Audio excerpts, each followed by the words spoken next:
Klodian Bravo, Vladimir Mara dhe Dorina Beko janë prej 3 ditësh në Amerikë. Vizitë zyrtare në departamentin e drejtësisë, urojmë shumë që të vinë duar plot. Sepse jo pa që... Të marrin dosje nga andej. Duar plot e kisha në sensin metaforik, dhe më thënë me urdhra plot, le të themi më mirë, sepse jo pa qëllim janë 2, le të themi, drejtuesit, Vladimir Mara, ai që merret me krimin e organizuar, dhe Dorina Beko që merret me antikorrupsionin. Pra, në pamjet parë, duket domethënë sikur është një vizitë e programuar. Nuk di të them se çfarë mund të ketë, çfarë mos ketë aty. Teorikisht, Klodian Bravo, edhe si karakter, ndryshon 180 gradë nga Dumani. Sepse Klodian Bravo, për mendimin tim, është proceduralist.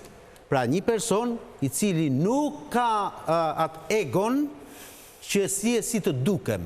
Unë prandaj kam qenë gjithmonë kundër asaj që bën të Altin Dumani dhe do jem prapë gjithmonë kundër, sepse nuk ka qenë ligjore ti të ngresh kultin tënd të individit, se po fut një 4 vjet aty në burg, se dhe Ilir Metën e kenë burg për Altin Dumanit, edhe Sali Berishën aty, edhe ja marr për Maltezi, po duhesh edhe Erion Velien, po të duhesh edhe Belinda Ballukën, sepse e firmosi dhe pastaj iku.